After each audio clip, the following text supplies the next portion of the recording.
Hi everyone, it's Helen here, and today we're going to be making the 2-inch favour box. So this is by my range Simply Made Crafts, and it's available at CraftStash, and there shall be links down below for this particular set.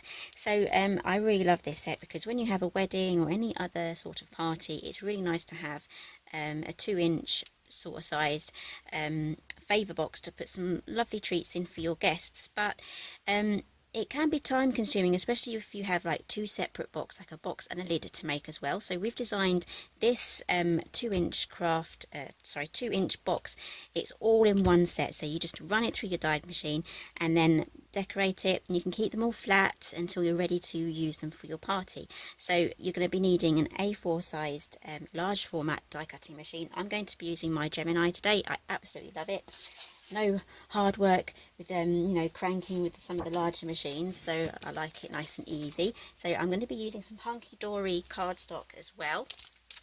So let's grab, this is adorable scoreable. I absolutely love it, and it works beautifully with my dies. So this is the die set. You don't actually get the magnetic sheet. The magnetic sheet is my own, and I just bought a whole pack of them, and it's really good for just storing the die set in its packaging. And I can easily see if there's anything missing. I mean, I can even go one step further and draw around all of the dies just to make sure that there's none missing. But I'm just going to keep it as it is at the moment. So this is the die here. This is going to cut out our box. It's going to score. It's going to do the lovely detailing, and it's just going to make it so easy for making a whole bunch of boxes. Because if you've got a wedding coming up, and you need to make a whole, 100 boxes, then it's going to be so much easier just to have one die to run through instead of manually making 100.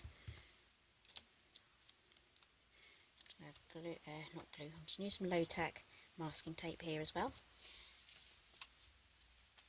So I'm going to grab my cutting board. This is the bottom. And then on goes the plastic shim. Then magnetic sheet. I'm not using this for the magnetic properties, it's purely for the thickness to get it through in my sandwich. And then the top plate, right, so I'm going to pop that through the machine.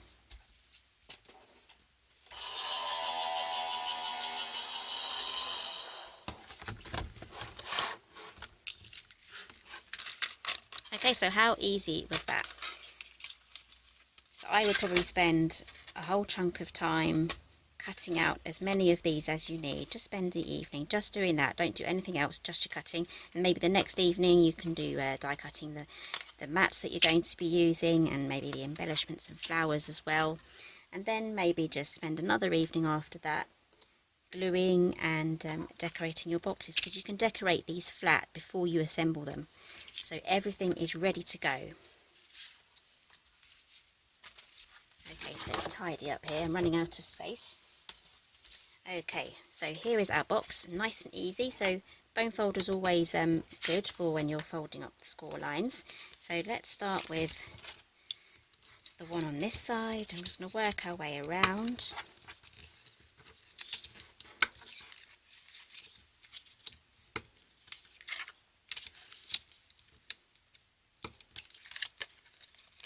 So I'm going to be decorating this box once we've put it together already.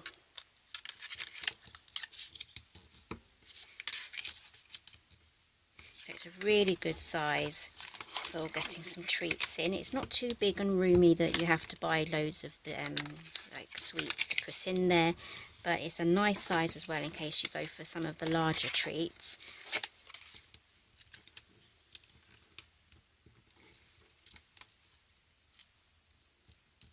Okay, so those are two little flaps there.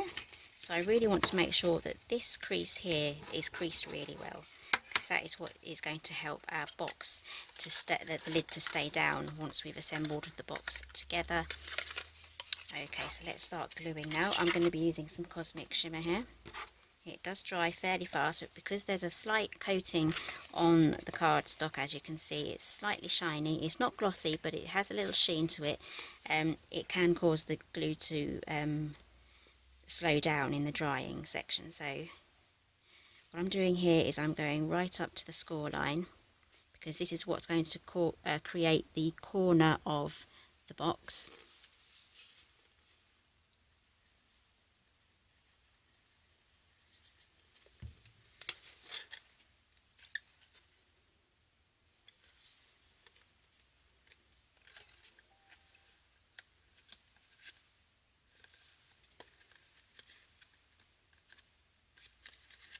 Okay, so that's our front section done, so let's concentrate on the back. So it's just literally these 4 flaps here and then the 2 smaller flaps on the front.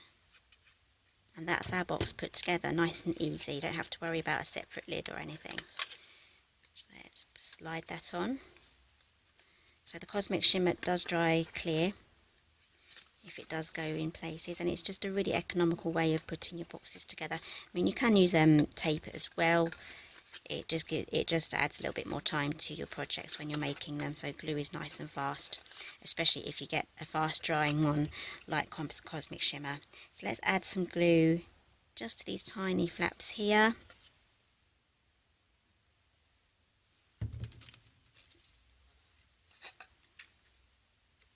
So I'm just taking off the excess if it comes out the edges. I'm just dragging that downwards so to avoid getting glue on the project or around the corners of the project. I do like to try and keep neat and tidy as I go.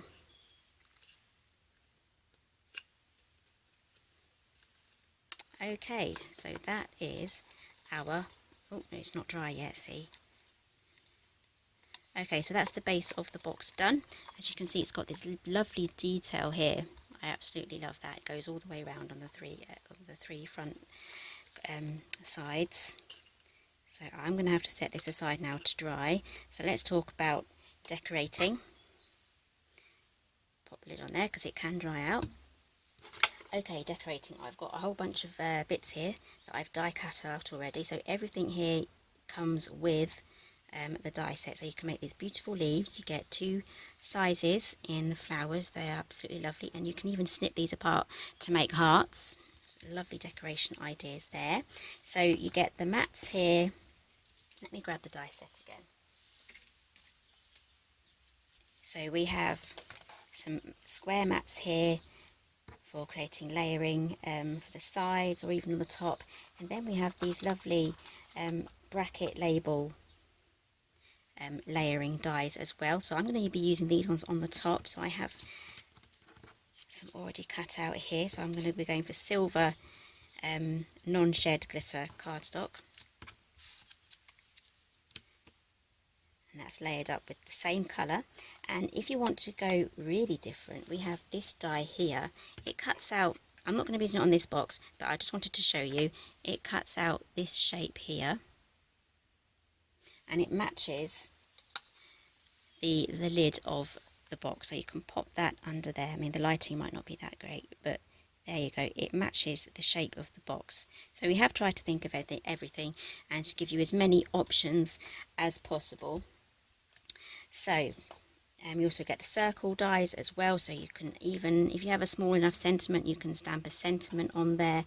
And you also get some leaves as well. I think I may have a leaf missing. I have to find that one. If not, I'll die cut another one. Okay, this has had time to dry now, so we can now decorate the edges. So I'm just going to be going just for something plain and simple. Grab the glue again. I've cut 3 mats here for the sides, and this one at the top there I'm going to layer with some foam pads.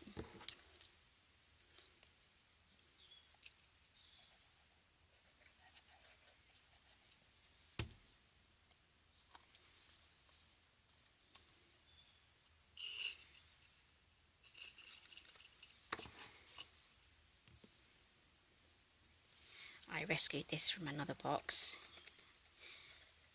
because it went a bit wrong, but just try and save your projects when they go wrong, even if it is just taking off a few pieces and reusing them for another project.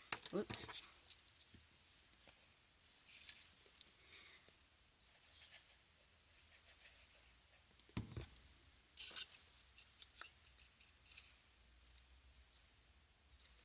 Okay, so those are the sides done. So it's a little bit of a tighter fit now. We have tried to leave some sort of gap here so that you can layer up the sides, because you don't want a tight fitting lid, but having these extra layers on there now just makes it easier for the lid just to stay shut as well. So that is the lid done. So let's get these layered together. I absolutely love bracket label squares, especially when they nest as well. One of the first die sets that I ever bought was a label bracket die set, and that was many years ago, so I just absolutely love the shape. So I'm going to pop that on there with some foam pads.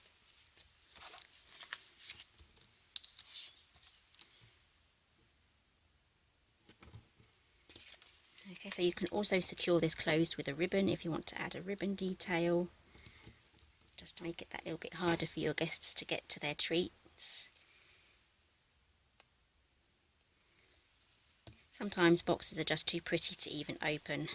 I love pretty boxes and receiving lovely pretty boxes with bows and ribbons tied up, but you don't you've got to take a picture of it first before you open it, because you know that once you've undone that ribbon, you're going to have trouble trying to get it to look perfect again. So I'm not too sure if I'm the only one that thinks that. Let me know down in the comments down below if you're the same. Okay, so moving on to our flowers now and our leaves. So I've used the same silver glitter cardstock for the leaves. I'm using this by Tonic. It's a flower shaping toolkit, and it is available at CraftStash. And I'm using the larger one today, and some of these smaller ones you can use as styluses for your scoring board as well. And it also comes with this foam mat, which I've got a few holes in there because I've been using it for paper piercing as well. So I'm going to use the biggest one here. I'm just going to roll it around on each petal. Try not to create some shadows. It's a very dull day here today, and I think we've got some thunderstorms coming later on. So I'm just trying to get all my filming done this morning before the storms come, because if we suddenly get thunder during a video, it might make some of my viewers jump. So I've been watching YouTube tutorials before, and there's been a loud noise and it does make me jump. So especially if you're wearing headphones as well. So, but I'm sure most of you will enjoy a thunderstorm or two. So. Right, those are our two flowers done. They're nicely shaped, so we can glue those together. And I'm also going to add maybe something in the centre of these, just to give them a little bit of extra prettiness. Is that even a word, prettiness?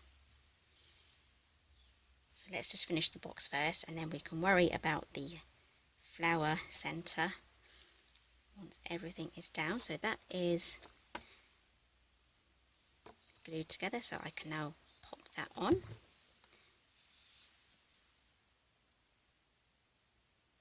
Just using a dab of glue there. There we go. And now I'm going to take my leaves. I'm just going to add some glue just to the bottom section here.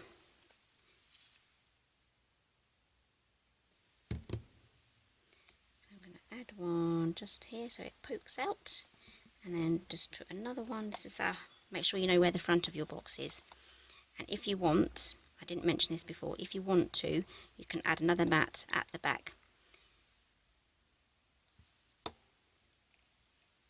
So there is a bit of wiggle room here, so I just want to get everything positioned, and I'm liking the look of that. And yes, my flower does look a little bit bare and unfinished, so I am going to add something onto there. Just want to make sure that my leaves are quite symmetrical, so I'm liking the look of that. So what do you think so far? It's coming together really nice. Just imagine that on a table scape at a wedding. Okay, so I'm going to look through my things and I'm going to find something for the centre. Okay, so I have some white Nouveau drops here.